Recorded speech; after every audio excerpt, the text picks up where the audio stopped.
ಈಗ ಸರ್ ಹೇಳ್ದಾಗೆ ದುಡ್ಡಿನ ಮುಖ ನೋಡಿ ಕೆಲಸ ಮಾಡೋರಲ್ಲ ಅದು ಅವರು ಭಾಳ ಮುಖ್ಯವಾಗಿ. ಅದಕ್ಕಿಂತ ಆಚೆ ನೋಡಿದ್ರೆ ಒಂದಷ್ಟು ಪಬ್ಲಿಕ್ ಒಪಿನಿಯನ್ ಹೇಳುವಾಗ ಅವರು ನೆಕ್ಸ್ಟು ಅಮಿತಾಬ್ ಬಚ್ಚನ್ ಅಂತ ಅಂದ್ಬಿಟ್ಟು ಸುದೀಪ್ ಸರ್ ಬಗ್ಗೆ. ಸೊ ಈ ವಿಚಾರದಲ್ಲಿ ನೋಡಿದಾದ್ರೆ ಈ ಸಂಭಾವನೆ ಅಂತ ಬಂದಾಗ ಕಷ್ಟಪಟ್ಟು ಒಪ್ಸಿದ್ದೀರಿ 12ಗೆ, ಜಾಸ್ತಿ ಏನಾದರೂ ಆಗಿದೆಯಾ ಈ ಬಾರಿ ಅಂತ, ಮಾಡಿದ್ದೀರಾ ಅಂತ?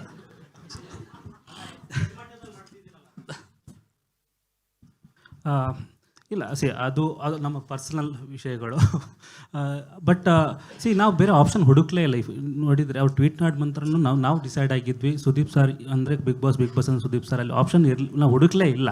ಸೊ ನಾವು ವೆಯ್ಟ್ ಮಾಡಿ, ಯಾಕಂದ್ರೆ ಸುಷ್ಮಾ ಮೇಡಮ್ ನಾವು ಡಿಸ್ಕಸ್ ಮಾಡಿದಾಗ ಸುಷ್ಮಾ ಮೇಡಮ್ ಹೇಳಿದ್ರು ನಾವು ಕನ್ವಿನ್ಸ್ ಮಾಡ್ತೇವೆ ಅವರನ್ನು, ಹಿಂಗಾಗೋ ಗೊತ್ತಿಲ್ಲ. ಬೇಕಂದರೆ ಜನರ ಮುಂದೆ ನಾವು ಏನೂ ಅಲ್ಲ, ಯಾಕಂದರೆ ಈ ಶೋ ಅಷ್ಟರ ಮಟ್ಟಿಗೆ ಜನ ನೋಡ್ತಿದ್ದಾರೆ, ಅವರ ಅಭಿಪ್ರಾಯಕ್ಕೆ ನಾವು ರೆಸ್ಪೆಕ್ಟ್ ಕೊಡಲೇಬೇಕು. ಮತ್ತು ನಾವು ಡಿಸೈಡ್ ಮಾಡಿದ್ವಿ, ಯಾಕಂದ್ರೆ ಪ್ರಕಾಶ್ ಎಲ್ಲರೂ ಸೇರಿ ನಮ್ಮ ತಂಡ ಒಂದೇ. ನೀವು ಈ ಪ್ರಶ್ನೆ ಈ ಥರ ಉತ್ತರ ಕೊಟ್ಟರೆ ಅವ್ರಿಗೆ ಇಷ್ಟ ಆಗಲ್ಲ, ಡೈರೆಕ್ಟಾಗಿ ಹೇಳಿ. ಜಾಸ್ತಿ ಆಗಿದೆಯಾ ಸರ್ ಅಂತ? ಸರ್, ಮನೆ ಬಾಡಿಗೆಗೆ ಹೋದ್ರೇ ಪ್ರತಿ ವರ್ಷ 10% ಇನ್ಕ್ರಿಮೆಂಟ್ ಇಲ್ವಾ? ನಾನು ಲೀಸಿಗೂ ಅಲ್ಲ, ರೆಂಟಿಗೂ ಅಲ್ಲ, ನಮ್ದೊಂದು ಇರುತ್ತೆ ತಾನೇ.